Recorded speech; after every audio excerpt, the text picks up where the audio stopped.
Okay, let's begin, my dear students. Today we are going to start a new chapter, which is the issues and forfeiture of shares. ये जो नया chapter है आप लोगों का accounts में, ये चैप्टर 10 से 15 नंबर का एग्जाम्स में आता है. मतलब 10 के नीचे तो आने का क्वेश्चन ही रेज नहीं होता, इसमें से 10 के ऊपर आएगा. और सबसे ज़रूरी बात है कि ये चैप्टर आप लोगों ने क्लास 12 में पढ़ाई किया है. मतलब जितने भी बच्चे कॉमर्स स्ट्रीम से होंगे, ये सभी लोग क्लास 12 में इसको पढ़ाई करके रखें. कोई इग्नोर नहीं कर सकता. हो सकता है कि आप अपने टाइम में इसको छोड़ दिए हो, स्किप कर दिए हो, या आपको कम समझ में आया हो, तो वो अलग बात है.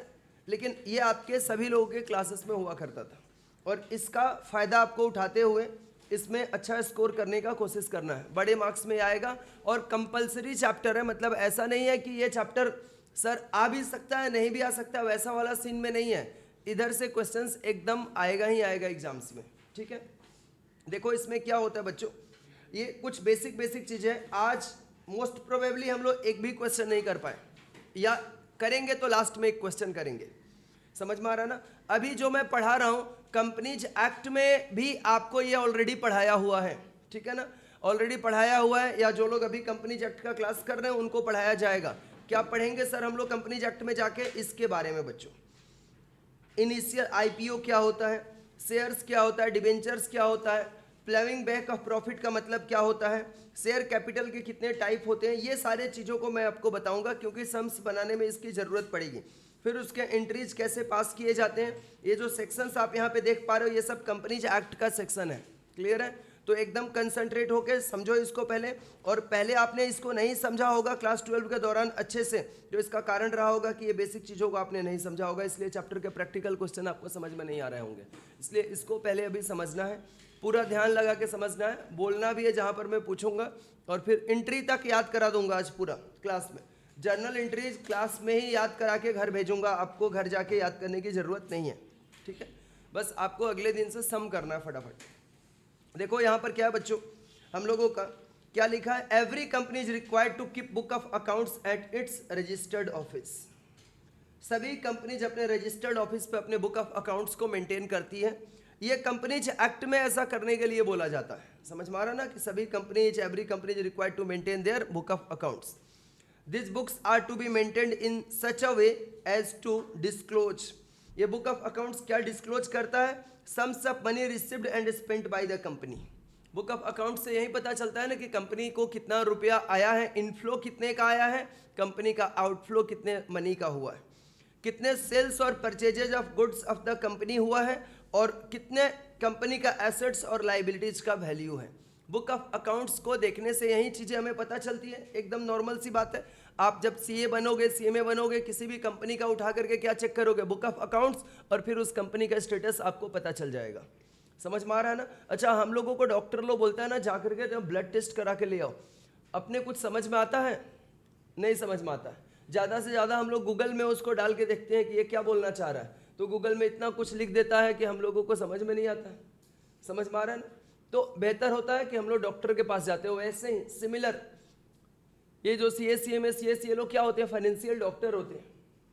इनके पास आपको बस यही पता चलेगा, आप अकाउंट्स चेक करोगे, सीधे सीधे पूरे कंपनी का औकात आपको पता चल जाएगी. अब यहाँ पे कंपनी के कुछ long term source of finance है. Long term source of finance, जैसे मान लो कल को मेरी कंपनी है, ये हमें लॉन्ग ड्यूरेशन में बिजनेस करना है. समझ में आ रहा है ना. लॉन्ग ड्यूरेशन में बिजनेस करना, शॉर्ट टर्म में बिजनेस नहीं करना. मेरे को करीब करीब आने वाले 200 साल तक बिजनेस. सर आप जिंदा रहोगे क्या कि बिजनेस कर लोगे 200 साल तक? समझ में आ रहा है ना. अरे कंपनी का लाइफ परपेचुअल सक्सेशन होता है. समझ में आ रहा है ना. लॉ इसको बनाता है और लॉ ही इसको खत्म करता है. ऐसा तो पढ़े हो ना, ये बात तो सबको जानकारी में है. लॉ इसको बनाता है. तो ये कंपनी बनेगी, यूनिवर्सिटी ओपन करेगा, स्कूल ओपन करेगा, सब कुछ इसका काम होगा. लेकिन भैया ये लॉन्ग टर्म जो इसको फाइनेंस चाहिए, ये कहाँ से आएगा? ये कंपनी अपना शेयर बेच करके ये फाइनेंस लाएगी, हिस्सेदारी बेचेगी, डिवेंचर सेल करेगी, लोन लेगी मार्केट से. डिवेंचर्स में क्या होता है? पब्लिक से लोन लेना. डिवेंचर में क्या होता है? पब्लिक से लोन लेना. और लोन जो ये वाला लोन दे रखा है, ये फाइनेंशियल इंस्टीट्यूशंस और बैंक से ये लोन लिया जाता है. और उसके बाद है प्लेविंग बैक ऑफ प्रॉफिट्स. आप में से कोई भी एक बच्चा ऐसा है, ठीक है, आकाश बताना, कोई भी बच्चा ऐसा जो प्लमिंग बैक ऑफ प्रॉफिट का मतलब मेरे को समझा सकता है? पढ़े हो क्लास 12 में, तुम लोग इसको पढ़े हो प्लमिंग बैक ऑफ प्रॉफिट? सुने भी नहीं हो? कौन कौन बता सकता? हाथ उठा देना बस इसको, एक जन प्लमिंग बैक ऑफ प्रॉफिट। अच्छा, कोई बच्चा अगर आईएससी बोर्ड से पढ़ाई किया होगा या सीबीएसई बोर्ड से, वो नहीं बता रहा है तो उसके ऊपर मैं बहुत नाराज हूँ। उनको तो बताना ही चाहिए। स्टेट बोर्ड से अगर कोई पढ़ाई किया तो उसको थोड़ी देर के लिए माफ़ी दिया जा रहा है, ठीक है? स्टेट बोर्ड वाला बच्चा लोग वैसे बैठ रहा लो, हम लोग का तो टेंशन खत्म, आप तो अपना टेंशन ही नहीं है।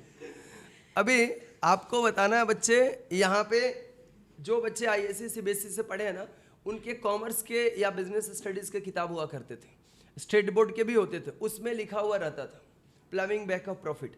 प्लमिंग बैक ऑफ, देखो वो बच्चा बताया, प्रॉफिट को री इन्वेस्ट करना कंपनी के retained earnings. Very good. Retained earning का मतलब होता है रिजर्व एंड सरप्लस। सुने हो ना, रिटेन्ड अर्निंग उसको बोलते हैं, समझ में आ रहा है ना? रिटेन्ड अर्निंग, बहुत सही, रिटेन्ड अर्निंग उसको हम लोग बोलते हैं, रिटेन्ड अर्निंग। रिटेन्ड अर्निंग क्या होता है? जो कंपनी ने कमाई किया है उसी का हिस्सा वो अपने रिजर्व और सरप्लस में ट्रांसफर करते जाता है, और फिर उसी मनी को निकाल करके अपने बिजनेस में, धंधे में लगाना। जब हमारे पास खुद का हमारा सरप्लस पैसा पड़ा हुआ है तो हम मार्केट से लोन लेंगे क्या? लोन लेने जाएंगे कुछ लोगों की, लेकिन ऐसी आदत होती है लोगों की, कंपनी की नहीं मैं बोल रहा हूँ, समझ में आ रहा है ना? अपने घर में पैसा लेकिन कर्जा मांग मांग के काम चलाएंगे। अपना पैसा बैंक बैलेंस दिखना चाहिए पूरा एकदम, समझ में आ रहा है ना? कंपनी वाला ऐसा नहीं करता। कंपनी वाला डिसीजन मेकिंग करता है, उसको लगता है कि बाहर से लोन लेना हमारे लिए कॉस्टली है, जिसको तुम लोग कॉस्ट ऑफ कैपिटल में पढ़ते हो, तो वह क्या करता है? अपने रिटेन्ड अर्निंग को यूज़ करता है। ये सब लॉन्ग टर्म लोन होते हैं। कंपनी इक्विटी कैसे इशू करता है? आईपीओ लेकर आता है कंपनी। आईपीओ लेकर क्या होता है, इसके ऊपर कंपनीज एक्ट में डिटेल आपको पढ़ना है फर्दर फ्यूचर में, ठीक है? राइट इशूज क्या होता है? राइट इशू करता है इसॉप, और इसॉस होता है एम्प्लॉय स्टॉक ऑप्शन स्कीम और एम्प्लॉय स्टॉक ऑप्शन प्लान, जो एम्प्लॉय लोगों को ही अपने कंपनी का हिस्सा बेच देता है। ऐसे तरीके से होता है। बच्चों, हमें ये सब के बारे में भी डिटेल में नहीं जाना है, सोर्स वर्स लिखने नहीं आएगा आपके एग्जाम्स में। अभी आते हैं शेयर कैपिटल कितने तरह का होता है। कंपनीज एक्ट में मैंने आपको ये पढ़ाया है शेयर कैपिटल, और उस समय पढ़ाते वक्त मैंने ये बोला भी था। अगर याद नहीं आ रहा है तो आप कंपनीज एक्ट का नोट्स खोल के देख सकते हो, और नहीं देखना चाहते तो मैं बोलो दिखा दूं, अभी मैंने पढ़ाया था आपको शेयर कैपिटल। देखो, इसमें कैपिटल कितने तरह के होते हैं। एक होता है ऑथराइज्ड कैपिटल, नॉमिनल कैपिटल, जिसको हम लोग रजिस्टर्ड कैपिटल भी बोलते हैं। ऑथराइज्ड कैपिटल, नॉमिनल कैपिटल या registered capital. The amount of capital with which the company intends to be registered is called the registered capital. अच्छा, कंपनी रजिस्टर्ड कहाँ पे होती है? रजिस्ट्रार के ऑफिस में रजिस्टर होती है, आरओसी में, समझ में आ रहा है ना? आरओसी में, याद आ रहा है ना? ये सब आरओसी में रजिस्टर्ड होती है। तो आरओसी में कंपनी रजिस्टर्ड होने जाएगा तो उसका अपना 2 इंपॉर्टेंट डॉक्यूमेंट के साथ अपने आप को रजिस्टर्ड करने के लिए जाता है। उस 2 इंपॉर्टेंट डॉक्यूमेंट्स का नाम कोई बता सकता है मुझे? मेमोरेंडम ऑफ एसोसिएशन और आर्टिकल ऑफ एसोसिएशन के साथ जाता है। 2 इंपॉर्टेंट डॉक्यूमेंट्स को लेके जाता है। उसी मेमोरेंडम ऑफ एसोसिएशन में कंपनी का कैपिटल क्लॉज दिया हुआ रहता है। क्या दिया हुआ रहता है? Capital clause. क्लियर है ना? क्लास भेजा हूँ, आज खत्म कर लेना, सारा मिल जाएगा। ये वाला आज ही पढ़ना, दोनों एकदम टाई अप होकर पूरा दोनों साइड से दिमाग में जाएगा। ये वाला पढ़ा रहा हूँ, यही वाला उधर लिखा हुआ है, समझ में आ रहा है ना? ओके, ये क्या होता है बच्चों, बोलो ना एक बार। MOA, कंपनी का मेमोरेंडम ऑफ एसोसिएशन में कैपिटल क्लॉज रहता है। उसमें कंपनी जब रजिस्ट्रेशन करने जाती है तो वो पूछता है कि आपका रजिस्टर्ड कैपिटल कितना होगा। वह मैक्सिमम कैपिटल अमाउंट, जिस कैपिटल अमाउंट के साथ कंपनी रजिस्टर्ड होती है उसको ऑथराइज्ड कैपिटल बोलते हैं। और इस ऑथराइज्ड कैपिटल के बियॉन्ड जाकर के कंपनी कभी भी अपना शेयर्स इशू नहीं कर सकता है। जैसे मान लो मेरी कंपनी का 100 करोड़ रुपीज का ऑथराइज्ड कैपिटल है, 100 करोड़ का, ठीक है, और एक शेयर का दाम है 10 रुपया करके, तो टोटल नंबर ऑफ शेयर्स कितना हो जाएगा? 10 crore. Number of shares 10 crore into ₹10 करेंगे तो 100 करोड़ आ जाएगा। तो 10 करोड़ रुपया मेरा कंपनी का नंबर ऑफ शेयर्स होगा, और ऑथराइज्ड कैपिटल का अमाउंट होगा कितना? 100 करोड़। मतलब किसी भी सिनारियो में मेरी कंपनी 100 करोड़ रुपए से ज़्यादा का कैप अपना शेयर्स मार्केट में इशू नहीं कर सकता है, ठीक है। It is the maximum amount which the company is authorised मतलब permitted to raise by way of public subscription. मतलब इसके मैक्सिमम कंपनी कभी भी जा करके पब्लिक से शेयर्स इशू करके सब्सक्रिप्शन नहीं ले सकती है। समझ में आ रहा है सर? लेकिन अगर किसी कंपनी का बिजनेस बड़ा हो गया, उसे और फंड की ज़रूरत है, तब क्या करेगा? तब फिर से रजिस्ट्रार के पास जाना है, उससे जा करके फ़ी दे करके पैसा देना होगा रजिस्ट्रार को, और अपने ऑथराइज्ड कैपिटल के वैल्यू को बढ़ाया जा सकता है। ये फ्यूचर में पढ़ाई करोगे और कंपनीज एक्ट में पढ़ाई करोगे, अकाउंट्स में उसका जिक्र नहीं है, ठीक है। There is no legal limit on the extent of the amount of authorised capital. इसका कोई लीगल लिमिट नहीं है, ये लिमिट जितना मन उतना बढ़ाया जा सकता है, ठीक है। टाइम टू टाइम जब रिलायंस कंपनी स्टार्ट हुआ होगा, उस टाइम पे जो उसका ऑथराइज्ड कैपिटल रहा होगा, क्या आज भी उसका ऑथराइज्ड कैपिटल उतना ही है ना? उसने इंक्रीज किया होगा, ऑब्वियसली किया है। समझ में आ रहा है ना? इसके बाद होते हैं बच्चे इशूड कैपिटल। अच्छा, मेरा मान लो अभी अभी जो मैंने एग्जांपल दिया, मेरा नंबर ऑफ शेयर्स कितना आया था? 10 करोड़, और मेरा शेयर कैपिटल का ऑथराइज्ड कैपिटल का वैल्यू क्या था? 100 करोड़ रुपीज। ये सब बोलते रहना ऐसे ऐसे, तब समझ में आएगा कि तुम लोग को अमाउंट के लैंग्वेज में ये चीज़ें समझ में आ रही है। क्लियर है? 100 करोड़। अब मेरे को एक बात बताओ, सब्सक्राइब्ड कैपिटल यहाँ पर क्या दिया है? सब्सक्राइब्ड कैपिटल, इशूड कैपिटल पहले। क्या हम 10 करोड़ पूरा जो मेरा नंबर ऑफ शेयर्स है, आकाश मेरे को बताना, पूरा का पूरा क्या 10 करोड़ शेयर हम मार्केट में इशू कर देंगे पहला दिन ही? समझ में आ रहा है मेरी बात ना? हमारे को ये परमिटेड है, ऑथराइज्ड है कि मैं 10 crore number of shares market में इशू करके और मैक्सिमम 100 करोड़ फंड मार्केट से मैं रेज कर सकता हूं। तो कोई नेसेसिटी है कि मेरे कंपनी में टोटल 100 करोड़ का जो ये कैपिटल है, ये कैपिटल पूरा का पूरा शेयर्स इशू करके ही मैं लाऊंगा और एक बार में इशू कर दूंगा? ऐसा जरूरी है? मैंने मान लो ये डिसाइड किया कि नहीं, मैं इसमें से ओनली 60 करोड़ शेयर्स सिर्फ मार्केट में इशू करूंगा, ओनली 60 करोड़ शेयर्स मार्केट में इशू करूंगा। 60 करोड़ नहीं, 6 करोड़, सॉरी बच्चों, 6 करोड़ शेयर्स। कितना? 6 करोड़ शेयर्स, और इंटू 10 रुपया करके मैं टोटल मार्केट से जो फंड रेज करने वाला हूं, कितना करने वाला हूं? 60 करोड़। तो ये 60 करोड़ जो रुपीज हमारा जो होगा, ये इशूड कैपिटल होगा। क्या बोला जाएगा? Issued capital. जितना कंपनी डिसीजन लेगा कि कितना मैं शेयर मार्केट में इशू करके फंड रेज करूं, और उससे जो फंड आ सकता है, उस फंड को हम लोग इशूड कैपिटल बोलते हैं। क्या बोलते हैं? Issued capital. तो ये इसी का हिस्सा होता है, ऑथराइज्ड कैपिटल का हिस्सा होता है ना। ऑथराइज्ड कैपिटल के बियॉन्ड कभी इशूड कैपिटल हो सकता है क्या? नहीं, उसके अंदर ही रहेगा हमेशा, ठीक है। So that part of the issued capital for which applications are receive, sorry, issued capital, the part of the authorised capital which is offered to the public, जो पब्लिक में ऑफर किया जाता है। पब्लिक ऑफर करती है, public को offer करती है, कंपनी ऑफर करती है कि इन्विटेशन टू ऑफर करती है, ऑफर करती है कि इन्विटेशन टू ऑफर करती है, इन्विटेशन टू ऑफर करती है कंपनी शेयर्स में सब्सक्राइब करने के लिए, कि इन्विटेशन टू ऑफर करती है कि ऑफर करती है? खड़ा होता, यस यस, यू यस, क्या करती है? ऑफर करती है।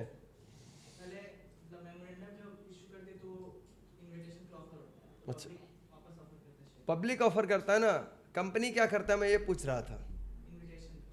कंपनी इन्विटेशन टू ऑफर करता है। ये पढ़ाया हूँ क्या मैं? समझ में आ रहा है ना? सबको पढ़ना है भैया, बैठो। इन्विटेशन टू ऑफर कंपनी करती है प्रोस्पेक्टस के थ्रू, प्रोस्पेक्टस इशू करती है बच्चों।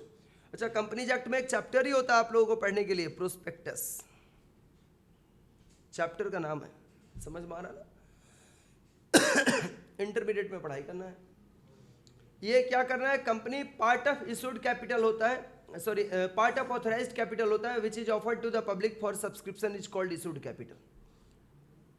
अब इशूड कैपिटल हमने तो 60 करोड़ किया, उसके बाद आता है सब्सक्राइब्ड कैपिटल। कोई जरूरी है कि हमने जितना शेयर्स मार्केट में बेचने का मन बनाया था, उतना शेयर्स खरीदने के लिए मार्केट से एप्लीकेशन आ ही जाएगा? जरूरी है क्या? नहीं भी आ सकता। मेरी बात समझ में आ रही ना? जितना हमने 6 करोड़ शेयर हमने बेचने का मन बनाया है, कोई जरूरी है कि 6 करोड़ पूरा शेयर मार्केट में सेल हो जाएगा? हमारे पास ओनली एंड ओनली सब्सक्रिप्शन के लिए पब्लिक से ऑफर आया, यानी सब्सक्राइब किया गया 5.5 करोड़। इससे 10 रुपया के रेट से मैं कितना रुपया रेज करने वाला हूं? 55 करोड़, ये हुआ मेरा सब्सक्राइब्ड कैपिटल। समझ में आ रहा है ना, इतना में पब्लिक ने सब्सक्राइब किया। क्लियर है मेरी बात? अब जो सब्सक्राइब्ड कैपिटल है ये 10 रुपया का रेट का, कोई जरूरी नहीं है कि कंपनी ये 10 रुपया पूरा एक बार में ले लेगी। इंडियन इन्वेस्टर्स क्या होता है ना, शेयर्स में इन्वेस्ट करने से बहुत डरते हैं। समझ में आ रहा है ना? पता है तुम लोगों को एक बात, एक रिसर्च ऐसा बोलता है कि इंडिया का जो टोटल इन्वेस्टमेंट होता है ना, सबसे ज़्यादा लोग कहाँ पे इन्वेस्टमेंट करते हैं? शेयर मार्केट में इन्वेस्टमेंट आज भी पूरे भारत में सिर्फ 4 से 5% के बीच में। गूगल करके सर्च करके चेक कर सकते हो। मतलब हम लोगों का जो देश का लोग है हम लोग का देश का लोग सबसे ज़्यादा इन्वेस्टमेंट कहाँ पे करता है? एफडी पे नहीं करता है सबसे ज़्यादा। एफडी भी करता है, लेकिन एफडी का इससे तो ज़्यादा ही है, लेकिन सबसे ज़्यादा इन्वेस्टमेंट कहाँ पे करता है? सबसे ज़्यादा पीपल इन्वेस्ट करते हैं रियल एस्टेट में। रियल एस्टेट मतलब बिल्डिंग्स, लैंड, प्रॉपर्टी, इसको खरीदने में। समझ में आ रहा ना? उसके बाद सेकंड नंबर पे है एफडी, मतलब डरे हुए लोग। फिर भी आज देखते हो सब कोई बोलता है मेरे को ना शेयर खरीदना है, डिबेंचर खरीदना है, लेकिन फिर भी सिर्फ 4 से 5% इन्वेस्टमेंट है पूरे देश का इसके लिए, इसके अंदर। मतलब सोच रहे हो कितना अपॉर्चुनिटी है जब तुम लोग पैसे कमाएगा, तो जब तुम लोग मनी अर्निंग करेगा और शेयर में अर्निंग्स इन्वेस्ट करके अर्निंग करना चाहता है। शेयर में पैसे लगा के वो लोग ज़्यादा पैसे नहीं कमा सकते हैं जो लोग रोज रोज सोचेंगे कि मेरा शेयर का दाम बढ़ जाएगा। भैया आपको 2 काम करना पड़ेगा, एकदम मतलब नहीं रखना है। आप पैसे कमा रहे हो, जैसे आपने महीने का निर्णय ले लिया कि मेरे को 10,000 रुपये करके शेयर खरीदना है। मैं इसकी म्यूचुअल फंड की बात नहीं कर रहा हूँ, शेयर खरीदना है मेरे को 10,000 रुपये महीने के हिसाब से, या साल का 1 लाख रुपये का शेयर मेरे को खरीदना है। तो आप खरीद के ना भूल जाओ, फिर अच्छे अच्छे शेयर कलेक्ट करके वैसी कंपनी, और जिसका भी शेयर खरीदो सबसे पहले तो मैं पढ़ाऊंगा तुम लोगों को इन फ्यूचर कुछ चैप्टर्स हैं कि शेयर खरीदते समय हमें क्या क्या ध्यान रखना चाहिए। कंपनी का ये फाइनेंशियल मैनेजमेंट में पढ़ा जाता है, कंपनी का क्या क्या रेशियोज है जिसको ध्यान, रेशियो एनालिसिस एक चैप्टर हुआ करता है, तुम लोग पढ़े हो ratio analysis, current assets by current liabilities वाला, उसका और 1-2 चैप्टर, उसमें वो सब कंपनी का निकाल के बैलेंस शीट में आप चेक कर लो, वो अगर सही है उसमें फिर कंपनी में लगा दो, वो कंपनी कभी डूबेगा नहीं। और लगा के फिर भूल जाओ। अब रोज देखोगे ऐसे मोबाइल खोल के, देखे कितना 40 रुपया बढ़ गया है, फिर 4 लोगों से मिलके तो पहले बोलोगे 40 रुपया मेरा कंपनी का शेयर का, 40 रुपया, और 40 रुपये का दूसरे को रोज चाय पिला दोगे। क्या फायदा फिर इन्वेस्टमेंट करके? आपको शेयर में इन्वेस्ट करना है तो बस एक ही बात दिमाग में रखना पड़ेगा, लॉन्ग टर्म इन्वेस्टमेंट। इन्वेस्ट करके फिर भूल जाओ 10 साल के लिए, 15 साल के लिए, जरूरत पड़े तो 20 साल के लिए भूल जाओ। सर फिर पैसा वो मिलेगा तो क्या होगा? 20 साल बाद बहुत बड़ा रिटर्न देगा, मतलब आपको 200-300% का रिटर्न देगा, लेकिन आपको भूलना पड़ेगा। मतलब रोज रोज वो देखने वाला सिस्टम बंद करना पड़ेगा। क्लियर है? तभी जाके आप कर सकते हैं। और डेली ट्रेडिंग से जो लोग पैसे कमाते हैं, जिसको हम लोग क्या बोलते हैं, इंट्राडे ट्रेडिंग, उसमें अगर पैसे कमाने हैं तो भैया पूरा सीए बनने के बाद उसी में उतर जाओ, सीएमए बनने के बाद उसी में उतर जाओ। पूरा डेली पैसे कमाना है, रोज का मेरे को 20,000 रुपया चाहिए, उतर जाओ, फिर ले जाओ। डेली काम करना पड़ेगा, तो ऐसे चलेगा। यहां पर कॉल्ड अप कैपिटल में मैं समझा दूं, कंपनी का एक बार, कंपनी इंडियन कंपनी भी बहुत चालाक है, ये बोलती है ना कि हम लोग ना एक बार में शेयर होल्डर से पैसा मांगेंगे ही नहीं। क्या करेंगे ना, इनसे पार्ट में रुपया मांगेंगे, इनको भी प्रेशर नहीं होगा कि इन्वेस्टमेंट करने का, और आराम से रुपये दे देंगे। अच्छा, हमारे जो क्वेश्चंस होते हैं ना एग्जाम्स के, उसमें शेयर का दाम होता है या तो 10 रुपया या तो 100 रुपया, यही दाम होता है ना। लेकिन आप प्रैक्टिकल लाइफ में अगर किसी कंपनी का शेयर का दाम देखोगे तो एमआरएफ का शेयर का दाम लाखों में है, एक शेयर का दाम 1,25,000 रुपये के ऊपर है। अब एग्जैक्ट वैल्यू तो मैं नहीं बता सकता, उसके लिए ऐप खोल के देखना पड़ेगा आज उसका मार्केट में क्या रेट चल रहा है। समझ में आ रहा है ना? हाँ, मैं नहीं खरीदता, हम अगर खरीदे भी हैं तो भूल गए हैं, फिर समझ में आ रहा है ना, अपने 10 साल बाद उसके ऊपर देखेंगे। क्लियर है ना? अभी कोई ज़रूरत नहीं है उसका। तो आपको क्या करना है, ध्यान दो। यहाँ पे आपको, तो कंपनी क्या करती है ऐसे प्रैक्टिकल लाइफ में, एक कंपनी का, किसी का 15,000 शेयर का प्राइस है एक शेयर का, किसी का मतलब अमाउंट भी ऐसे रहता है 16,283। अब वैसा क्वेश्चन में क्वेश्चंस एग्जाम्स के क्वेश्चन में दे दे शेयर का प्राइस 66 रुपीज़ 23 पैसे, तो पता चलेगा बच्चा पहला ही पॉइंट में गलती कर दिया, पहला जर्नल एंट्री में गलती कर दिया। वैसे नहीं रहता एग्जाम्स में, किसी भी सूरत में नहीं रहेगा। ऑलवेज शेयर का प्राइस क्या रहेगा, या तो 10 रुपया या तो 100 रुपया, 100 के ऊपर भी नहीं रहेगा। ठीक है ना। तो बच्चों एकदम क्लियर रहो। अब ये कंपनी जो 10 रुपया होता है ना एक शेयर का प्राइस, इसको एक बार में नहीं मांगता है। बोलता है जब आप एप्लीकेशन करो ना हमारे पास, तो इसको 3 रुपया करके एप्लीकेशन में भेजना पड़ेगा आपको। फिर जिस दिन हम आपको अलॉटमेंट करेंगे, जिस दिन शेयर आपके अकाउंट में ट्रांसफर करेंगे, उस दिन हमें और 2 रुपया दे देना। फिर हम कुछ महीनों के बाद आपको कॉल करेंगे। क्या बोलते हैं, कॉल करेंगे। फोन लगा के नहीं बोलेगा अपना पैसा भेज दो। कॉल्ड अप का मतलब होता है आपको नोटिफिकेशन आएगा कंपनी की तरफ से, नोटिस आएगा, और वो नोटिस भेजा जाता है ईमेल के जरिए या लेटर के जरिए। कंपनी फॉर्मल लेटर भेजती है उसके लिए, तो आपको कॉल्ड अप होगा। और फिर उसके बाद फर्स्ट कॉल होता है, सेकंड कॉल होता है। अच्छा, एग्जाम्स के क्वेश्चन में तो सिर्फ फर्स्ट और सेकंड कॉल ही होता है, लेकिन कंपनी वाले में वो 10 कॉल भी कर सकता है। प्रैक्टिकल लाइफ में 10 कॉल में भी कंपनी पैसा मांग सकता है। क्लियर है। तो कॉल्ड अप कैपिटल क्या होता है, वह कैपिटल जो कंपनी अपने पार्टिकुलर कॉल में अपने शेयर होल्डर से मांगती है, उसको कॉल्ड अप कैपिटल बोलते हैं। अच्छा, कॉल्ड अप कैपिटल उन शेयर होल्डर से किया जाएगा जो लोग ऑलरेडी कंपनी के सब्सक्राइबर बन चुके हैं शेयर के। और फिर जो पेड करते हैं, जैसे सभी लोगों से कॉल किया जाएगा, तो क्या जरूरी है कि सभी लोग पेड कर ही देंगे? कुछ ऐसे शेयर होल्डर भी होते हैं जो फेलियर कर जाते हैं, तो उसको पेड अप कैपिटल का अमाउंट अगर सभी दे देंगे तो कॉल्ड अप कैपिटल और पेड अप कैपिटल इक्वल होगा। अगर कुछ लोग फेलियर कर जाएंगे तो पेड अप कैपिटल का वैल्यू कॉल्ड अप कैपिटल से कम हो जाएगा। ठीक है। ये डेफिनेशन सर हम लोगों को याद करना है, लेकिन इस सब्जेक्ट के लिए याद नहीं करना, अकाउंट्स के लिए याद नहीं करना, आपको लॉ के लिए याद करना है। समझ में आ रहा है ना, लॉ के लिए याद करना है। इसके बाद बच्चों ये सब सर पढ़ा दो, ये सब नहीं पढ़ाएंगे, जरूरत नहीं है, ऐसे फॉर्मेलिटी के लिए हमने लिखाया है। ये मैं पढ़ाऊंगा बच्चों, ये पढ़ाऊंगा रिफंड ऑफ एप्लीकेशन मनी। समझ में आ रहा है ना, रिफंड ऑफ एप्लीकेशन मनी।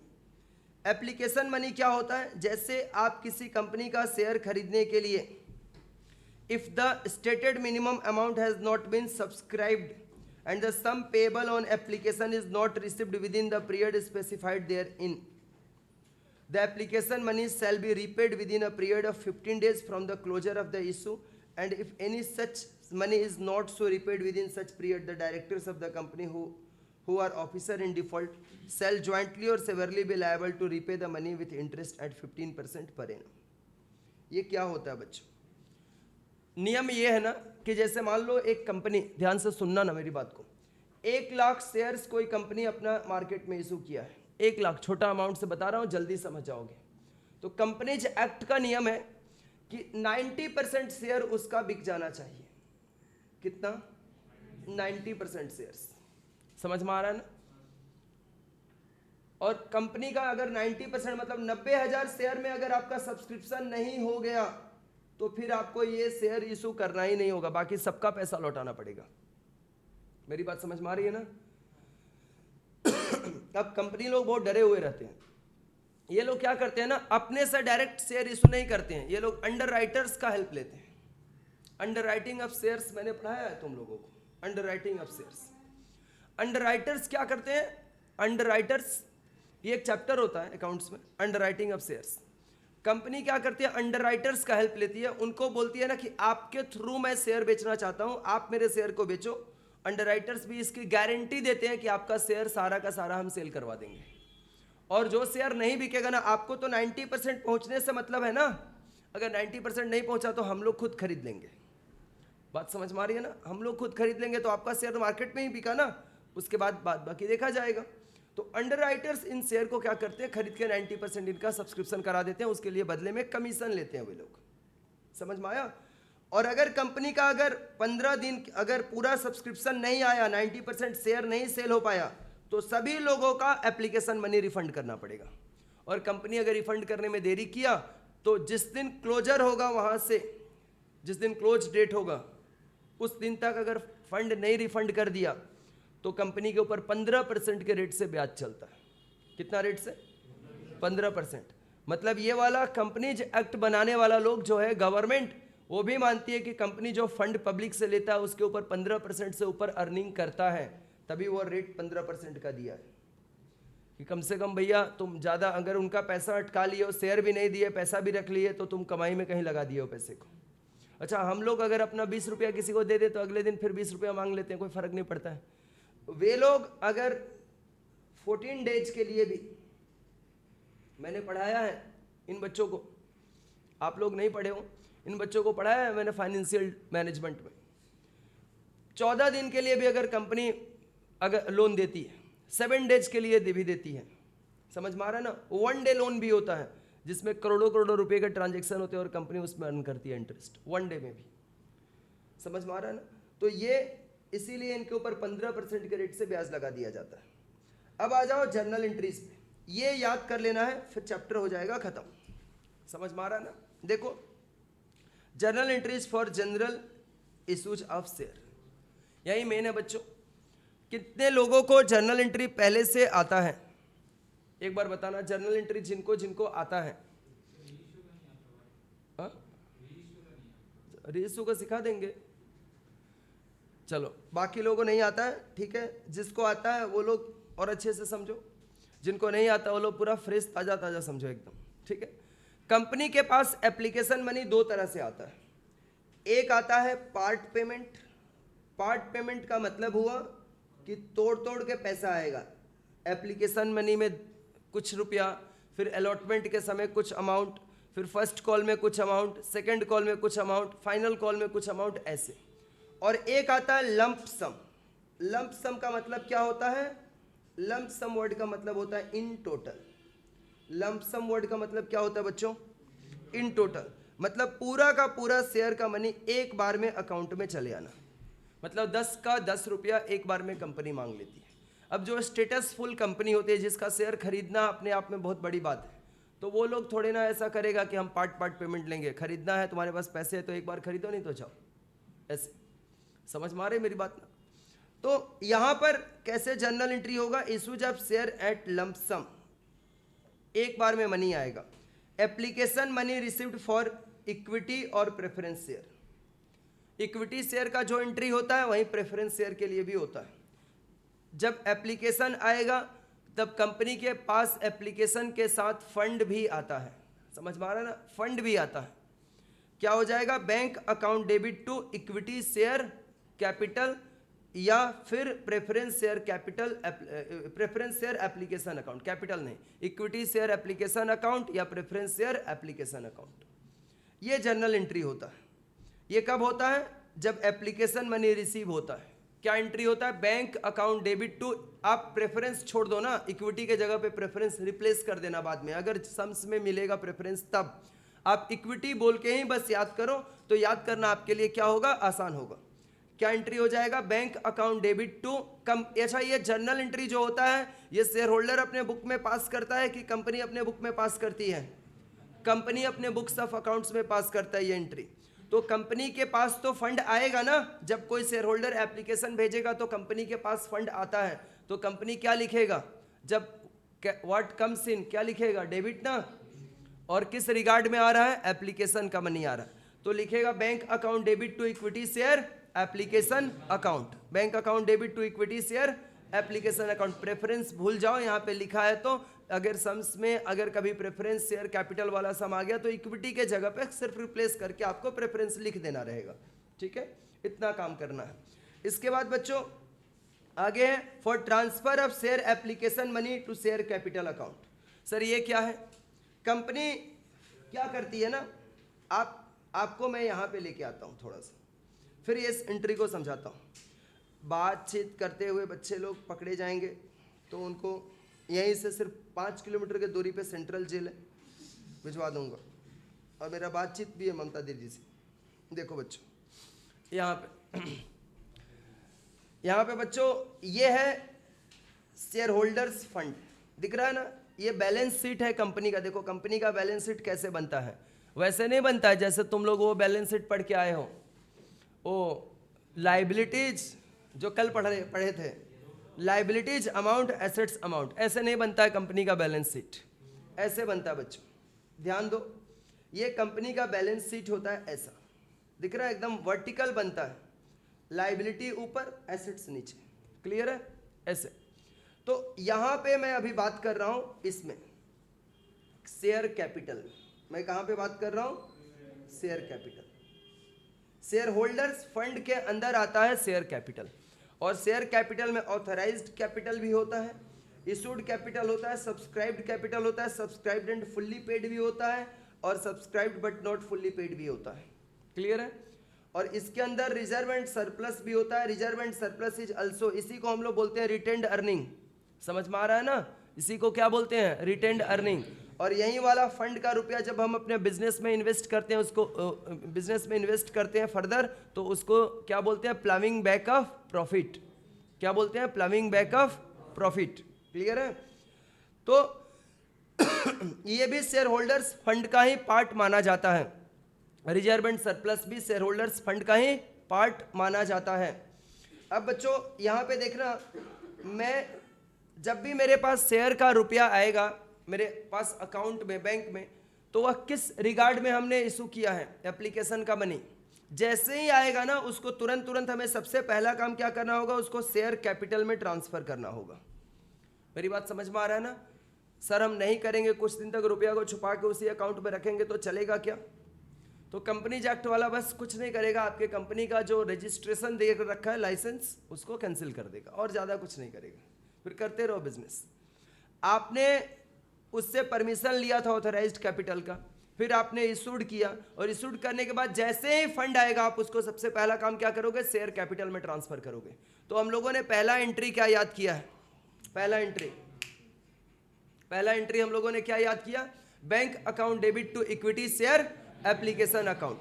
और जैसे ही ये फंड आएगा तो उसको हम क्या करेंगे, जो इक्विटी शेयर एप्लीकेशन अभी पहला एंट्री में क्रेडिट में मैंने बताया ना, वो चला आएगा डेबिट में, equity share application account debit to equity share capital account, उसको तुरंत शेयर कैपिटल में ट्रांसफर कर देंगे, इमीडिएटली करना होगा। मतलब ये दो एंट्री तो हमें साथ साथ करना होगा।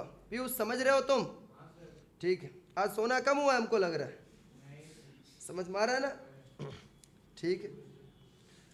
ये बात समझ में आ रही है आप लोगों को, लगे हाथ हम लोगों को उसको क्या करना होगा, शेयर कैपिटल में ट्रांसफर कर देना होगा, equity share application account debit to equity share capital account. अच्छा, इसके बाद आता है बच्चों, अगर हमारा शेयर्स प्रीमियम पे इशू होगा तो क्या होगा। प्रीमियम पे, किसी कंपनी का शेयर्स प्रीमियम पे कब इशू होता है। अच्छा, पहले ना जब मैं पढ़ाई करता था ना, तो कंपनी का शेयर्स तब प्रीमियम पे भी इशू होता था और अभी डिस्काउंट पे भी इशू होता था। मतलब हम लोग यहाँ पर बी नंबर के बाद ना एक और एंट्री हमें पढ़ना होता था, सी नंबर यहाँ पर। लेकिन अब तुम लोगों के टाइम पे इसको हटा दिया गया। हटा इसलिए दिया गया कि कंपनीज एक्ट में नया प्रोविजन आया, जब नया कंपनीज एक्ट 2013 बन के आया, तो कि अब कोई भी कंपनी डिस्काउंट पे अपना शेयर इशू नहीं करेगी। नहीं तो कंपनी लोग क्या करते थे ना, कंपटीशन इस तरह का था ना कि एकदम नीचे दाम गिरा के हम अपना शेयर बेच देंगे, डिस्काउंट दे देंगे, समझ में आ रहा ना। तो इसको कंपनीज एक्ट में गवर्नमेंट ऑफ इंडिया ने क्या किया, हटा ही दिया, डिस्काउंट में इशू अब शेयर होता ही नहीं है, समझ में आ रहा ना। या तो फेस वैल्यू पे होगा जिसको नॉमिनल वैल्यू बोलते हैं, या तो प्रीमियम पे इशू होगा, समझ में आ रहा है ना। प्रीमियम का मतलब क्या होता है, ध्यान दो, कौथा नहीं करो, ठीक है, मतलब बातचीत नहीं करो, बाद में बोल देगा सर आप क्या बोले थे समझ में नहीं आया था, इसलिए हम लोग बातचीत कर रहे थे। देखो, अगर मान लो किसी कंपनी का शेयर 10 रुपया पर शेयर करके है, 10 रुपया पर शेयर करके है, समझ में आ रहा है मेरी बात, 10 रुपया पर शेयर करके है, और कंपनी बोलता है कि नहीं मैं इसको 10 रुपये के प्राइस पे नहीं सेल करके मैं इसको 12 रुपये पर शेयर करके मार्केट में बेचूंगा, समझ में आ रहा है ना, 2 रुपये के प्रीमियम पे बेचूंगा। प्रीमियम का मतलब होता है फेस वैल्यू के अबव जा करके, फेस वैल्यू और नॉमिनल वैल्यू दोनों का मतलब एक ही होता है, ठीक है। तो फेस वैल्यू के अबव जा करके मैं शेयर बेचूंगा और उससे हम फंड रेज करेंगे। तो ऐसा कौन कंपनी बोलेगा कि हम प्रीमियम पे अपने शेयर को इशू करेंगे। वैसी कंपनी जो अपने इन्वेस्टर को ज्यादा से ज्यादा रिटर्न देती है, साल में दो बार डिविडेंड दे देती है, समझ में आ रहा है ना, बहुत बेहतर रिटर्न। बाकी कंपनी 15 से 18% का रिटर्न देती है, ये कंपनी आपको 30 से 35% का रिटर्न देता है। तो भाई ऐसा ऐसा ऐसा कोई कंपनी होगा तो वैसे कंपनी का शेयर लोग खरीदने के लिए क्या हो जाएगा, तुरंत रेडी हो जाएगा कि चलो भाई 2 रुपया ज़्यादा लग रहा है, लेकिन ये हमें ज़्यादा रिटर्न तो देगा, क्योंकि पिछले इसका 15 साल का ट्रैक रिकॉर्ड हमें देख लो, बहुत रिटर्न दिया है। समझ में आ रहा है ना। ऐसे मार्केट में बहुत कंपनियों का शेयर है, आपको ना रिसर्च करना पड़ेगा। अच्छा, जो बच्चे लोग अच्छे से पढ़ाई कर लेते हैं, मतलब CA CMA के CS के जो बच्चे होते हैं या CFA के जो बच्चे होते हैं, इनको ना वो पढ़ा दिया जाता है कि कंपनी का क्या क्या तुमको एनालिसिस में चेक करना है। उसका सबसे पहले तो उस कंपनी की प्रोडक्ट और सर्विस क्या है ये देख लेना है। मतलब ऐसा कोई प्रोडक्ट में तो डील नहीं कर रही है जैसे कि प्रोडक्ट में बायजूस डील कर रहा था। आपने बायजूस का नाम सुना है? समझ में आ रहा है ना। वो एडुकुंज एकेडमी के तरह ही एक कोचिंग सेंटर शुरुआत हुआ था, समझ में आ रहा है ना। लेकिन इतना बड़ा होता गया, और वह फिर बोला कि अब हम सिर्फ आकाश में उड़ेंगे, ज़मीन पे कभी नहीं उतरेंगे। उसने इतने पैसे इन्वेस्टमेंट कर दिए अपने एडवर्टाइजमेंट के ऊपर, मतलब अपने प्रोडक्ट सर्विस के डेवलपमेंट पे खर्च नहीं किया। उसने ज़्यादा से ज़्यादा इन्वेस्टमेंट किया कहाँ पर? एडवर्टीजमेंट पे। बहुत इन्वेस्टर के फंड उसमें लगे हुए थे, बहुत। समझ में आ रहा है ना। ये सब तो शाहरुख वारुख तो पॉकेट में लेके चलता था बायजूस उन लोगों को। समझ में आ रहा है ना। सबको इंडिया टीम के जर्सी पे दे दिया, IPL स्पॉन्सर कर दिया, क्या क्या नहीं किया। धीरे धीरे बाकी सब स्टोरी तुम लोगों को पता है। कंपनी अभी मतलब क्या बोलते हैं, बैंकक्रप्ट हो चुकी है। तो ऐसे कंपनियों में जिनका शेयर में पैसे लगे होंगे, धीरे धीरे इन्वेस्टर अपना लॉस में भी इन्वेस्टमेंट निकाल लिए, जो पैसे लगाए थे उसके शेयर में। कंपनी का पहले तो प्रोडक्ट और सर्विस देखना बहुत जरूरी होता है कि कंपनी किसी ऐसे प्रोडक्ट में तो डील कर रही है ना जो कि लॉन्ग टर्म सर्वाइवल है, उसका प्रोडक्ट सेल होगा। क्योंकि कंपनी का जैसे जैसे प्रोडक्ट सेल होगा, जैसे उसकी सर्विस बिकेगी, वैसे कंपनी का शेयर का प्राइस बूम अप करेगा। समझ में आ रहा है ना। मेन उसका वही है। आप डेली जो फ्लक्चुएशन मार्केट में देखते हो ना, वो परचेज सेल की वजह से ज़्यादा कंपनी के बिजनेस से वो फ्लक्चुएशन होता है। कंपनी क्या बिजनेस करती है उसके हिसाब से फ्लक्चुएशन होता है। समझ में आ रही है मेरी बात। और बहुत सारी बात इन्वेस्टमेंट करने के पीछे आप सीख सकते हो। देखो यहाँ पे कंपनी जब प्रीमियम पे इशू करेगा तो क्या करेगा, यहाँ पे equity share application account debit to क्या हो जाएगा, यहाँ पर इक्विटी शेयर कैपिटल अकाउंट, और जो प्रीमियम का 2 रुपया करके आएगा, 2 रुपया पर शेयर करके प्रीमियम का आएगा, इसको वह शेयर कैपिटल में नहीं ट्रांसफर करेगा। कहां पे ट्रांसफर कर देगा? सिक्योरिटीज प्रीमियम में।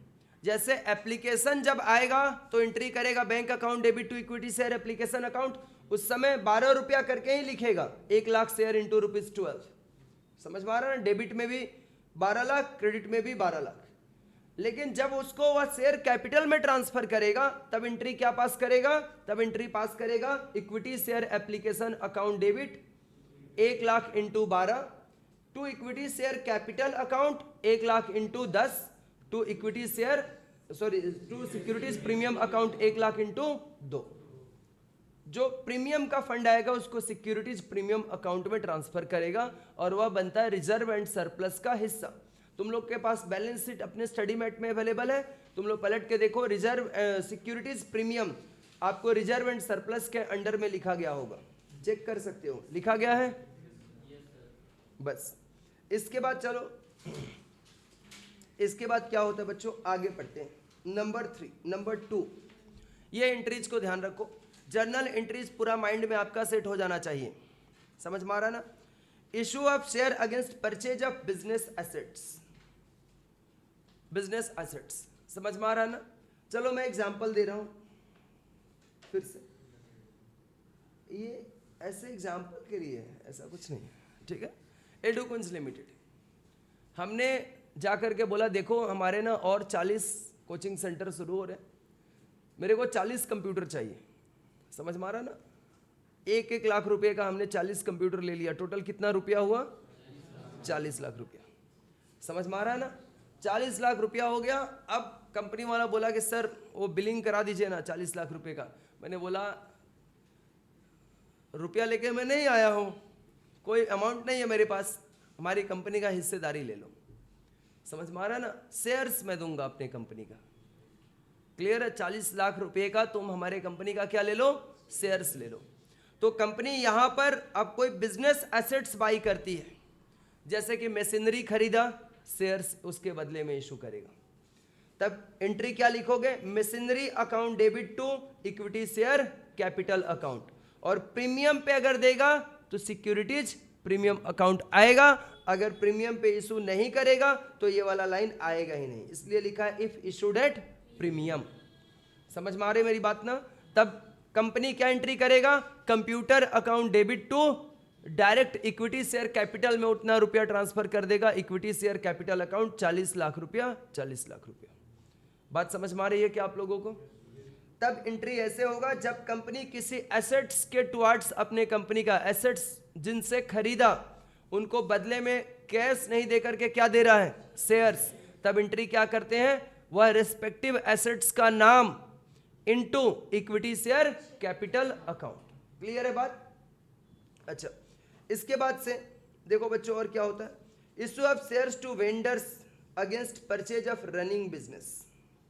रनिंग बिजनेस समझ में आ रहा है ना? अगर मान लो हमने किसी वेंडर्स का रनिंग बिजनेस पूरा खरीद लिया, जैसे मान लो कोई पार्टनरशिप फॉर्म था, कोई पार्टनरशिप फॉर्म है जो हमारे जैसे ही प्रोडक्ट में डील करता है, हमने क्या किया ना, वो पार्टनरशिप फॉर्म अपने आप को बेच रहा था, हमने उसका पूरा बिजनेस ही खरीद लिया। समझ में आ रहा है मेरी बात ना? पूरा बिजनेस ही हमने उसका खरीद लिया। कैसे? जब हम किसी का बिजनेस बाई करते हैं ना, तो उसके बिजनेस का सिर्फ एसेट्स नहीं बाई करते हैं, एसेट्स भी खरीदते हैं और उसके बिजनेस का लाइबिलिटीज भी हम लोग परचेज करते हैं, दोनों ही खरीदना होता है। एक्विजिशन ऑफ कंपनी भी होता है, अमलगमेशन ऑफ कंपनी भी होता है, जहां पर बड़ी कंपनियां छोटे कंपनी को अपने अंदर अमलगमेट कर लेती है, शामिल कर लेती है। तो ऐसे सिचुएशन में कैसे हम लोग एंट्री पास करेंगे? ऐसे सिचुएशन में हम लोग कैसे एंट्री पास करेंगे? देखो, पूरा एसेट्स उस कंपनी का जिसका हमने बिजनेस खरीदा, assets account debit to liabilities account, और फिर टू क्या हो जाएगा यहाँ पर, वेंडर अकाउंट। ठीक है, एंट्री मिलेगा ऐसा भी। अच्छा, issue of shares to the promoters without any consideration. चलो, प्रोमोटर किसको बोलते हैं? प्रोमोटर किसको बोलते हैं बताना, बताना आकाश, प्रोमोटर किसको बोलते हैं? बताना पड़ेगा। कोई भी जानता है तो बता सकता है, हाथ उठाना पड़ेगा पहले, फिर बताना स्टार्ट करना, बैठे बैठे मत बोलने लगना। प्रोमोटर किसको बोलते हैं? पढ़ाया हूं, बस इतना बताना है, मैं पढ़ाया हूं कि नहीं पढ़ाया।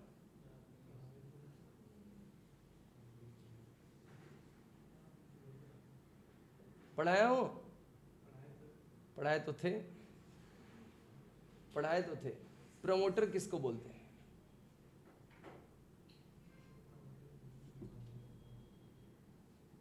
बता सकती है? नहीं। कौन बता सकता है? अच्छा, मैं ये नहीं बोल रहा हूं कि मेरे को खड़ा होकर इंग्लिश में पूरा स्मार्ट डेफिनेशन चाहिए, तुम जो भाषा जानते हो उसी में समझाओ, मैं समझ जाऊंगा। समझ में आ रहा है ना?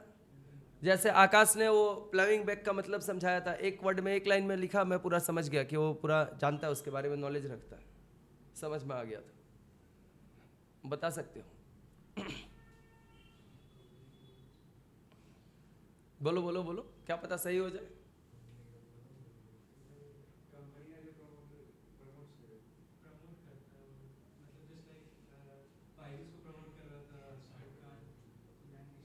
नहीं नहीं नहीं, बायजूस को प्रमोट कर रहा था, वो हुआ advertiser, they are not the promoter.